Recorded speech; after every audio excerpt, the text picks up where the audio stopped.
हनुमान, बालपन, शिक्षा एवं शाप। हनुमान जी के धर्म पिता वायु थे, इसी कारण उन्हें पवन पुत्र के नाम से भी जाना जाता है। बचपन से ही दिव्य होने के साथ साथ उनके अंदर असीमित शक्तियों का भंडार था। बालपन में एक बार सूर्य को पका हुआ फल समझकर वो उसे खाने के लिए उड़कर जाने लगे। उसी समय इंद्र ने उन्हें रोकने के प्रयास में वज्र से प्रहार कर दिया। वज्र के प्रहार के कारण बालक हनुमान की ठुड्डी टूट गई और वे मूर्छित होकर धरती पर गिर गए। इस घटना से कुपित होकर पवन देव ने संसार भर में वायु के प्रभाव को रोक दिया, जिसके कारण सभी प्राणियों में हाहाकार मच गया। वायु देव को शांत करने के लिए अंततः इंद्र ने अपने द्वारा किए गए वज्र के प्रभाव को वापस ले लिया। साथ ही साथ अन्य देवताओं ने बालक हनुमान को कई वरदान भी दिए। यद्यपि वज्र के प्रभाव ने हनुमान की ठुड्डी पे कभी ना मिटने वाला चिन्ह छोड़ दिया। तदुपरांत जब हनुमान को सूर्य के महाज्ञानी होने का पता चला तो उन्होंने अपने शरीर को बड़ा करके सूर्य की कक्षा में रख दिया और सूर्य से विनती की कि वो उन्हें अपना शिष्य स्वीकार करें।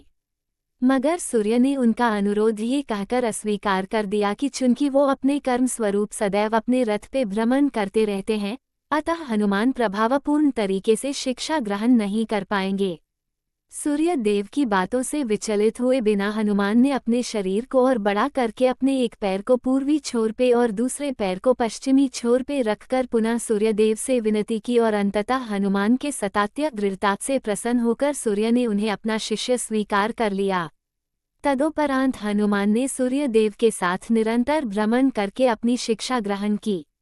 शिक्षा पूर्ण होने के उपरांत हनुमान ने सूर्य देव से गुरु दक्षिणा लेने के लिए आग्रह किया, परंतु सूर्य देव ने ये कहकर मना कर दिया कि तुम जैसे समर्पित शिष्य को शिक्षा प्रदान करने में मैंने जिस आनंद की अनुभूति की है वो किसी गुरु दक्षिणा से कम नहीं है। परंतु हनुमान के पुनः आग्रह करने पर सूर्य देव ने गुरु दक्षिणा स्वरूप हनुमान को सुग्रीव धर्मपुत्र सूर्य की सहायता करने की आज्ञा दे दी।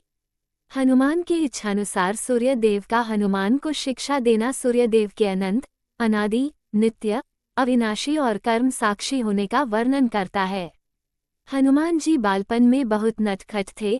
वो अपने इस स्वभाव से साधु संतों को सता देते थे। बहुधा वो उनकी पूजा सामग्री और आदि कई वस्तुओं को छीन झपट लेते थे। उनके इस नटखट स्वभाव से रुष्ट होकर साधुओं ने उन्हें अपनी शक्तियों को भूल जाने का एक लघु शाप दे दिया। इस शाप के प्रभाव से हनुमान अपनी सब शक्तियों को अस्थायी रूप से भूल जाते थे और पुनः किसी अन्य के स्मरण कराने पर ही उन्हें अपनी असीमित शक्तियों का स्मरण होता था। ऐसा माना जाता है कि अगर हनुमान शाप रहित होते तो रामायण में राम रावण युद्ध का स्वरूप पृथक भिन्न न्यारा ही होता। कदाचित वो स्वयं ही रावण सहित संपूर्ण लंका को समाप्त कर देते।